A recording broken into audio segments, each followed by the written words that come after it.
Bonjour, bonjour à tous, nous sommes à Lignols-sur-Mer et nous sommes là pour la première du lancement du journal du média, enfin de Le Média. Donc voilà, donc on vous laisse écouter et on verra les premières impressions des socios qui sont dans la salle. Merci à vous. Pour les droits civiques des Noirs aux États-Unis, il est une figure historique chère aux médias.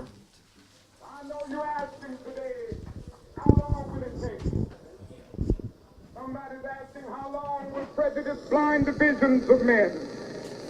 I come to say to you this afternoon, however difficult the moment, yes, sir. Lui aussi, il avait des rêves et des combats. On passe à la deuxième partie de ce journal, le MAG.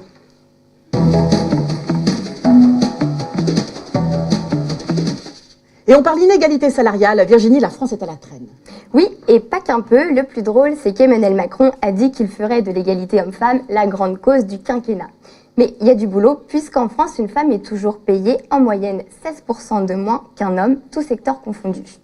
L'année dernière, le collectif féministe Les Glorieuses a réalisé une campagne coup de poing pour expliquer qu'à partir du 3 novembre 2017 à 11h44, tapante, les femmes travaillaient bénévolement. C'est un phénomène qui n'est pas que français. On a vu que récemment, une journaliste britannique à la BBC a démissionné parce qu'elle disait qu'elle était payée moins que ses collègues masculins. Oui, c'est une rédactrice en chef. Elle a claqué la porte en dénonçant, je cite, une culture salariale, secrète et illégale. Il y a quand même un pays qui se démarque, l'Islande. Alors oui, on a lu un peu partout dans la presse que l'Islande allait rendre illégales les inégalités salariales, ce qui est faux puisque c'est déjà illégal et depuis 1961. Ce qui change, c'est que l'Islande a créé un outil qui est inédit dans le monde et qui entre en vigueur là en janvier 2018. Cet outil magique, c'est une certification obligatoire. Elle va permettre au gouvernement islandais de contrôler tous les 3 ans l'ensemble des entreprises. Donc concrètement, elles devront transmettre à l'État les chiffres exacts des différentes rémunérations de leurs employés. Donc si elles ne respectent pas la loi, ces entreprises seront sanctionnées par une amende qui peut aller jusqu'à 50 000 couronnes par jour, ce qui fait tout de même 400 €, Aude. Ça peut être effectivement assez dissuasif, mais pourquoi en France alors l'inégalité salariale homme-femme est encore légale, possible ? Non, en fait, l'inégalité salariale est déjà interdite en France et depuis plus de 30 ans. Pour en savoir un peu plus, on est parti au siège de la CGT avec François Paturel et Nicolas Jean, voir Sophie Binet, qui est secrétaire générale adjointe en charge de l'égalité entre les hommes et les femmes, pour qu'elle nous éclaire un peu plus sur cette loi. On l'écoute. Alors, une des premières lois sur l'égalité professionnelle, c'est la loi de 1983 qui impose à toutes les entreprises de communiquer des données comparées sur la situation des femmes et des hommes dans l'entreprise. Leur niveau de salaire, le temps qu'un homme et une femme met à avoir une promotion, le nombre de femmes et d'hommes en contrat précaire, le nombre de femmes et d'hommes en temps partiel, etc. Et donc, toutes ces données devaient être communiquées chaque année aux représentants du personnel et rendues publiques à tous les salariés. Mais alors, pourquoi on n'a jamais appliqué cette loi ? Alors le problème avec cette loi, c'est que les entreprises n'étaient pas sanctionnées si elles ne l'appliquaient pas. Du coup, la loi a été modifiée des dizaines et des dizaines de fois. Et même si la dernière version en date n'était pas parfaite, elle permettait au moins aux salariés de savoir si elles et ils étaient moins payés que leurs collègues. Sophie Binet nous explique comment. Eh bien, le moyen, c'était d'interpeller l'employeur et les représentants du personnel en demandant à avoir accès à ces données qui devaient être communiquées obligatoirement. Et il y a un système de sanctions qui a été mis en place depuis 2012 pour toutes les entreprises qui ne négocient pas sur l'égalité professionnelle. Il y a des sanctions qui doivent être appliquées par les inspections du travail, des sanctions financières. Le problème, c'est qu'il y a aujourd'hui 60% des entreprises qui ne négocient pas sur l'égalité professionnelle et il y en a seulement 0,2% d'entre elles qui ont été sanctionnées par les inspections du travail. Donc il y a une loi avec des sanctions, mais on voit qu'elle n'est pas encore appliquée. S'il s'agit de faire appliquer la loi, pourquoi dans ce cas on ne s'inspire pas de l'Islande ? C'est exactement la question qu'on a posée au secrétariat d'État en charge de l'égalité entre les femmes et les hommes. On leur a demandé par mail si une certification comme en Islande allait voir le jour en France. Ils nous ont répondu qu'on devrait le voir tout de suite à l'écran. La question n'est pas étudiée à ce jour. Mais avec les ordonnances travail récentes, donc on a prévu quand même des dispositifs pour pénaliser les entreprises ou au moins aider les femmes à négocier ? Alors, pas du tout, et c'est même carrément l'inverse, puisque les ordonnances travail qui viennent de rentrer en vigueur ont supprimé l'obligation pour les entreprises de transmettre ces données aux salariés. Du coup, concrètement, qu'est-ce que ça change? C'est la dernière question que j'ai posée à Sophie Binet. Alors, ces ordonnances travail marquent de graves reculs en matière d'égalité femmes-hommes, notamment ces données qui étaient obligatoires dans toutes les entreprises. Maintenant, c'est au cas par cas, dans chaque entreprise, qu'il sera décidé quelles données on met à disposition ou pas. Par exemple, une entreprise pourra par accord décider de ne pas communiquer sur l'écart salarial, c'est vrai que c'est pas important, de ne pas communiquer sur le temps moyen entre deux promotions. Et c'est aussi par accord d'entreprise qu'on décidera si ces données sont publiques pour l'ensemble des salariés ou si elles sont réduites aux représentants des personnels. Et on décidera également si ces données sont mises à jour chaque année ou si c'est seulement tous les 4 ans. Donc c'est un énorme recul parce que au lieu de supprimer les inégalités de salaire, eh bien on casse le thermomètre. Donc c'est sûr que si on casse le thermomètre, on a la paix, on peut être tranquille de ne plus avoir de revendications de femmes et d'hommes exigeant l'égalité professionnelle. On imagine assez bien en effet que si les entreprises n'y sont pas obligées, elles vont pas se bousculer pour donner des informations comme celle-là. Oui, on s'en doute, et on se dit quand même que la grande cause nationale d'Emmanuel Macron, c'est plutôt les entreprises que l'égalité femmes-hommes. Mais si le gouvernement n'est pas sensible aux arguments humains, peut-être le sera-t-il aux arguments financiers. Puisque payer les femmes comme les hommes, ça veut aussi dire les augmenter, et donc avoir plus de cotisations sociales et fiscales dans la caisse de l'État. Le plus bête dans cette histoire, c'est que ces inégalités salariales, elles privent l'État d'une somme considérable. Et c'est pas moi qui le dis, c'est la Fondation Concorde. Alors, je précise que la Fondation Concorde, c'est pas un repère de furieux gauchistes, c'est plutôt un think tank libéral. Oui, oui. Et elle a calculé que l'État y perd plus de 33 milliards d'euros par an. Argent avec lequel on pourrait par exemple augmenter le budget du ministère de la Justice ou de l'Éducation et pourquoi pas créer un vrai ministère de l'égalité des femmes et des hommes. Merci Virginie. Effectivement, le ministère de l'égalité hommes-femmes, c'était aussi une des promesses du candidat Macron. On passe à tout à fait autre chose, à l'étranger. Pourquoi ce qui semblait ces dernières semaines être le début d'un printemps iranien, similaire au printemps arabe, s'est peu à peu estompé et a pratiquement disparu de l'actualité. Vous le savez, l'Iran n'est pas n'importe quel pays, c'est une puissance aux ramifications politiques et militaires dans de nombreux pays de la région, Irak, Liban, Yémen et Syrie bien sûr. Sa déstabilisation affecterait tout le Moyen-Orient. Notre correspondant à Beyrouth, Claude Elkal, nous donne quelques clés pour mieux lire cette actualité. Fin décembre 2017, alors que le monde s'apprêtait à fêter le passage vers la nouvelle année, des manifestations ont eu lieu dans la ville sainte de Mashhad, au nord de l'Iran, pour protester contre le chômage et la vie chère. Rapidement, des images ont envahi les réseaux sociaux, montrant des rassemblements similaires aux 4 coins du pays. Ces images étaient difficiles à authentifier, et plusieurs d'entre elles se sont révélées être des fake news. L'exemple le plus frappant est cette vidéo intitulée « 300 000 personnes défilent pour la démocratie en Iran », alors qu'en réalité c'est une manifestation de l'opposition à Bahreïn. En regardant la vidéo, on peut voir le drapeau du Bahreïn et entendre des slogans scandés en arabe et non en persan.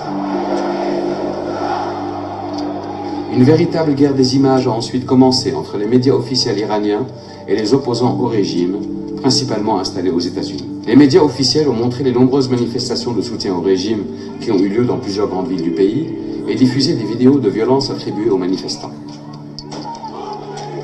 Alors que les opposants ont insisté sur la répression de la contestation, largement relayée sur les réseaux sociaux par les supporters du président américain Donald Trump. Ce déferlement d'images a donné l'impression que l'Iran se dirigeait vers la guerre civile. Curieusement, ce feu qui semblait vouloir tout dévorer a perdu progressivement de son intensité. Une nouvelle révolution iranienne ne semble plus être au rendez-vous. Que s'est-il donc passé? Bien qu'il soit difficile de le savoir exactement, 2 éléments peuvent nous fournir un début de réponse. Le premier élément est la position tempérée du Conseil de sécurité de l'ONU qui a estimé que les manifestations en Iran relevaient des affaires intérieures du pays. Le second élément est l'information non confirmée de l'arrestation de l'ancien président conservateur Mahmoud Ahmadinejad et sa mise en détention surveillée.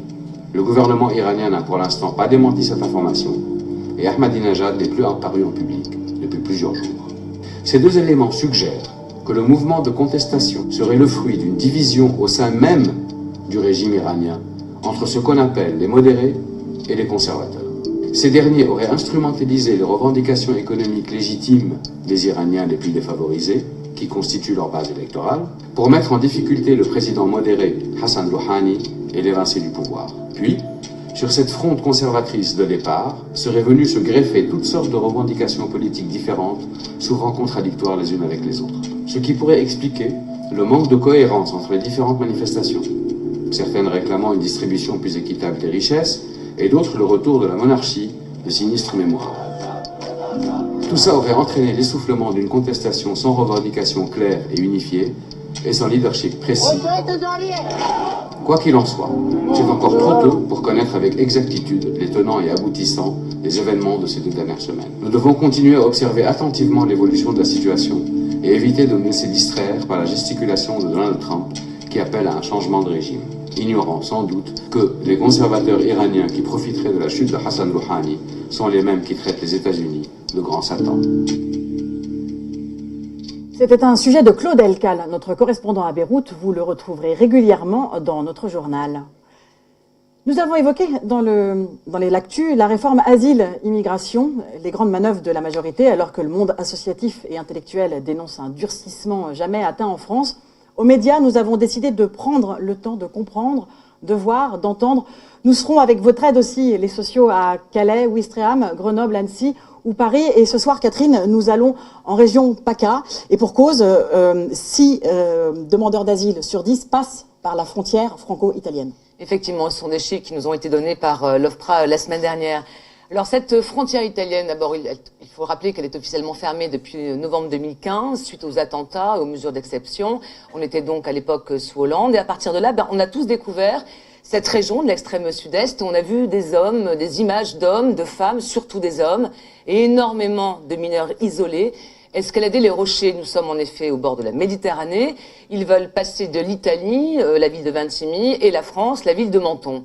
Rapidement, la présence policière va déplacer de fait le passage, et c'est là que la France entière va connaître la Roya. C'est très simple, vous suivez le périple sur la carte.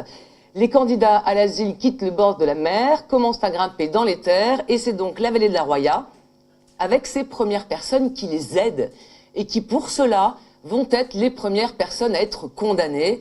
On découvre donc en France le délit de solidarité. Les gendarmes vont assez rapidement s'y installer, ils y campent, les contrôles se multiplient, donc même scénario, on déplace encore le problème. Les migrants vont grimper plus haut encore, toujours le long de cette frontière italienne. Et aujourd'hui, eh bien, nous parlons de haute montagne, du col de l'Échelle, 1762 mètres, de la commune de Briançon, donc de la neige, donc des cordées humanitaires qui sont organisées par les montagnards sur place pour sauver ceux qui souvent sont en basket, voire en t-shirt. On déplace juste le problème en fait, c'est-à-dire qu'on fait prendre de plus en plus de risques aux exilés sans pour autant freiner, et heureusement, la solidarité des gens qui veulent les aider. Oui, c'est exactement ça et c'est très important de comprendre que oui, la solidarité est un élan spontané et basiquement humain. C'est une des premières choses que m'a expliqué Henri Rossi. Il est le président de la Ligue des droits de l'homme pour la région PACA. Il en a la connaissance du terrain et l'accent chantant. Il y a un ADN solidarité à la Roya et à Briançon. On l'écoute. Un ADN, comme vous dites, qui remonte à 1380, quelque chose comme ça, la création de la République d'Escaron. Ça, c'est sous l'Ancien Régime, donc, il y avait toute une zone comme ça autour de Briançon, une très grande zone, qui avait ses propres lois, ses propres coutumes, sa propre tradition, et que la royauté ou les seigneurs alentour respectaient. Et au sein de cette zone s'est développé un très fort sentiment de solidarité, d'union, vraiment d'entraide, et qui est à la fois dû à la montagne. Pour un montagnard, il n'est pas pensable de laisser mourir quelqu'un dans la montagne. Et en même temps, je vous dis, cette histoire même qui pèse, qui constitue leur ADN, de grande solidarité. Et ce sont ces gens-là, aujourd'hui, que l'on voit mobiliser, quand vous pensez qu'à Briançon, 2% de la population, 2%, est investie dans les actes de bénévolat. Les uns y logent, les autres y nourrissent, les troisièmes font de l'alphabétisation, les quatrièmes les aident à partir quelque part, les amènent je ne sais pas où, etc. Et la vallée de la Roya, ça a toujours été d'abord un lieu de passage.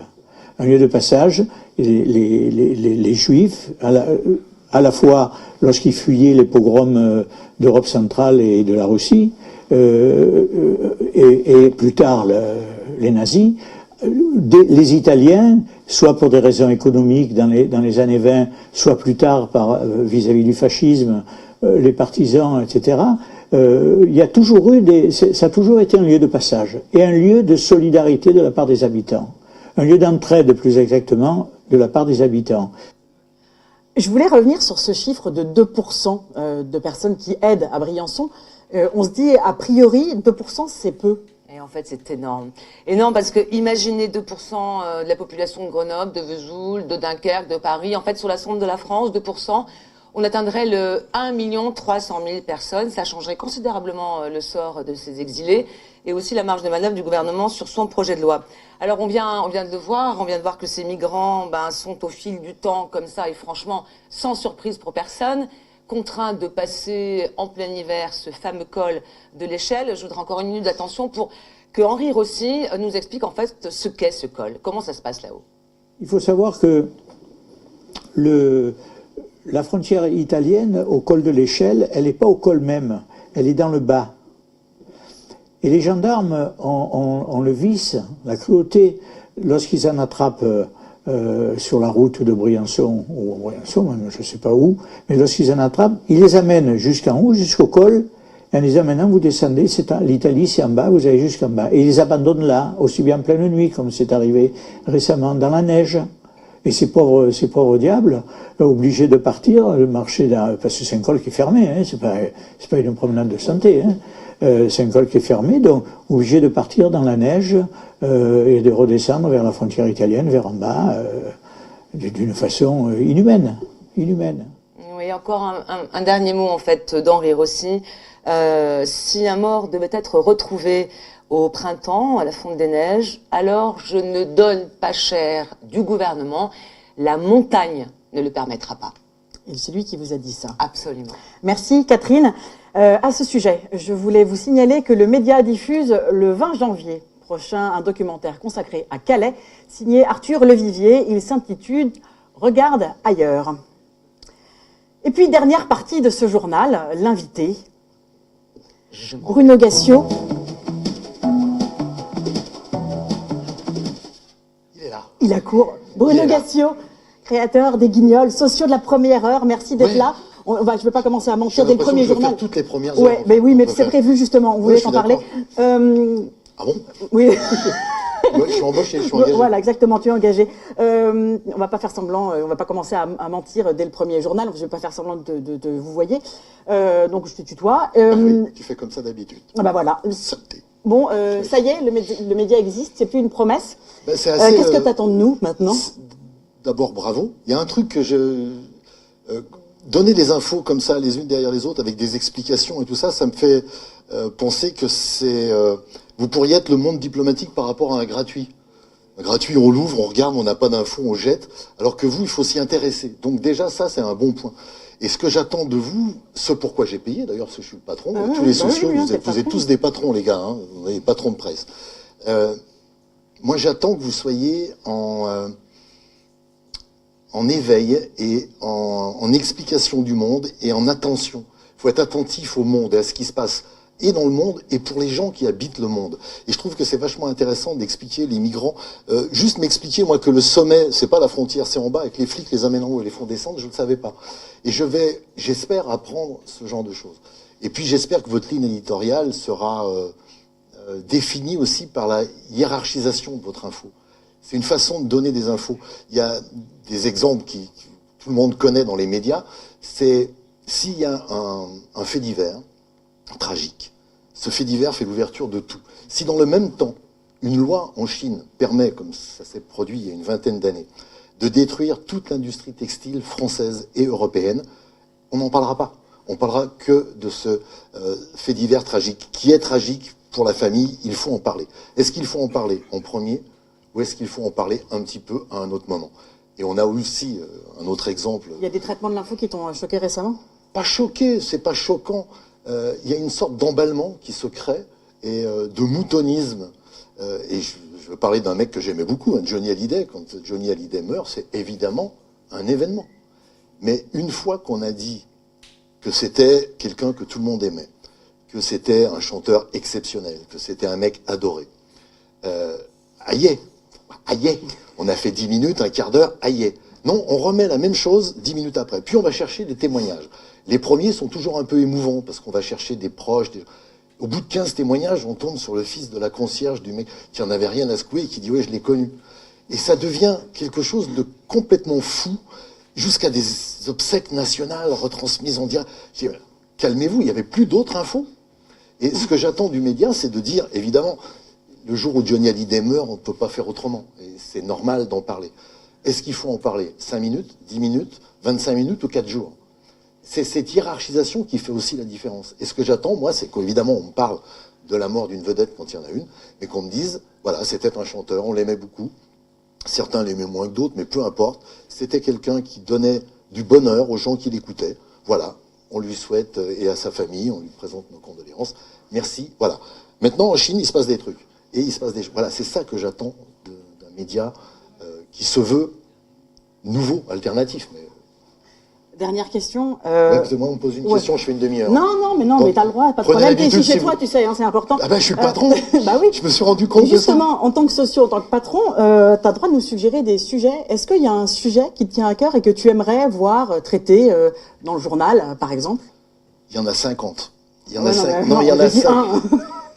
Ben, il y en a un qui revient régulièrement et qui était venu dans la campagne de Hamon, qui était le revenu universel. C'est un truc, le revenu universel, j'ai l'impression que personne ne comprend comment ça marche ou comment ça pourrait marcher, mais que tout le monde sait déjà que ça ne marche pas.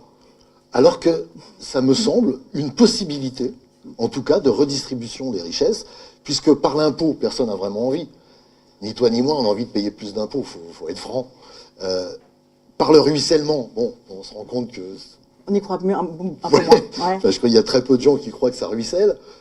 Donc le revenu universel serait une façon de dire on peut redistribuer du pouvoir d'achat à travers une crypto-monnaie, par exemple, et un compte en banque qu'on aurait et qu'on pourrait...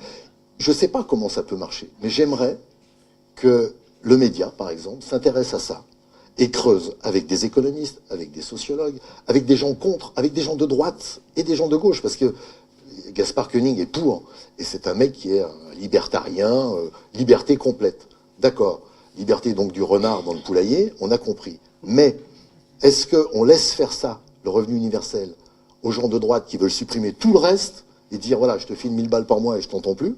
Ou est-ce qu'on fait quelque chose qui est un complément, qui est de la redistribution de pouvoir d'achat? Ça, j'aimerais qu'on ait un dossier ici, et je pense que c'est possible, on est sur Internet, on a le temps. Est-ce que c'est possible de faire quelque chose pour que je comprenne mieux si c'est possible ou pas? Très bien, bah, rendez-vous est pris. En plus, pour information, on a quelqu'un dans l'équipe qui travaille sur les crypto-monnaies, qui s'appelle Léa Ducré, et qui viendra nous en parler bientôt. Je sais, je l'ai appris en arrivant. Je dis, mais je voudrais faire ça. Il me dit, ah oui, mais il y a quelqu'un qui l'a fait déjà. Prévenez les gars. Bah non, mais ça tombe bien, ça tombe bien. Merci Bruno Gassio d'être venu pour cette nouvelle première. Ah, oui. C'est la fin de ce premier journal, c'est la fin de votre journal. Merci aux sociaux qui nous permettent d'exister et de proposer ce 20h en libre accès. À demain.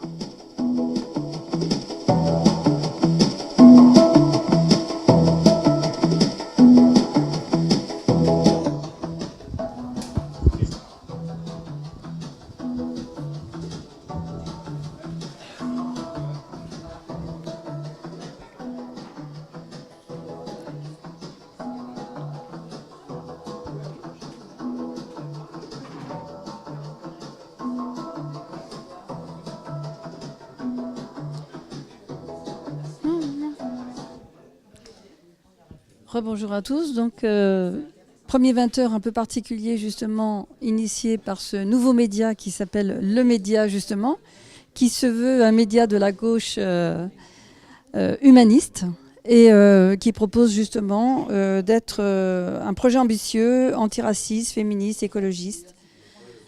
Et donc, nous allons interviewer un petit peu les gens dans la salle qui ont vu ce premier 20h. Est-ce qu'il change par rapport à ce que vous avez déjà vu ? Est-ce que les plans vous conviennent? Est-ce que le fait que ce soit présenté conjointement avec 3 personnes différentes ou complémentaires vous ont séduit? Est-ce que je peux vous demander quelques mots? Oui, moi je ne souhaite pas intervenir sur la technique parce que je pense qu'elle évoluera certainement. Par contre, je suis enchanté du contenu, j'ai appris beaucoup de choses. ce qui n'est pas le cas quand je regarde la télévision habituellement. Et là, j'ai appris pratiquement sur chaque sujet des choses que j'ignorais. Et je crois pourtant être, comme tout le monde, abreuvé d'informations de partout. Et là, j'ai vraiment appris des choses et c'est intéressant. Donc c'est un concentré en fait d'informations plus élaborées qu'il n'y a sur les chaînes traditionnelles. C'est bien ça? Oui, c'est ça, oui. Y compris toutes sortes de chaînes. Oui, oui, y compris les chaînes Internet, éventuellement. Alors quelquefois sur Facebook quand même, il y a entre guillemets des lanceurs d'alerte qui peuvent aussi nous alerter, mais un véritable 20 heures de cette nature, c'est la première fois. Est-ce que vous pouvez m'en dire quelques mots? C'est une bonne alternative, hein. J'ai trouvé que c'était intéressant. Bon, c'est pas rodé forcément, c'est tout nouveau, donc, mais c'était bien, c'était prometteur là, ouais. Alors est-ce que vous êtes sociaux? Est-ce que vous allez devenir socios? Enfin je le prononce à l'espagnol un petit peu. Ah, devenir patron, c'est toujours dur. Apparemment c'est plutôt une collaboration, c'est pas de devenir patron. C'est tout à fait ça, ouais, ouais. Non, je ne suis pas encore, mais ouais, je vais le faire. Donc, vous savez que c'est pour permettre justement à ce média d'exister la première année. Donc après, il y aura certainement recours à une sorte de publicité ou autre manière. Mais donc voilà, c'est juste pour donner un coup de pouce. Oui, je suis curieux de voir la pub. Plus tard, oui. C'est-à-dire de ne pas faire appel aux 20 plus grandes agences de publicité. Oui, ça nous changera un peu, oui. Voilà, c'est ça. Alors, je crois qu'il est temps de se restaurer. Patrice Mercadet, juste avant un petit mot en fait sur cette première émission, parce que je vous prends un peu au débeauté. Oui, alors vous qui interviewez, mais là, je vais vous demander qu'est-ce que vous avez pensé de ce premier 20 heures. J'ai pas pu le voir jusqu'au bout, mais justement, l'intérêt de ce 20 heures, c'est que je pourrais le voir d'ici en replay à tout moment.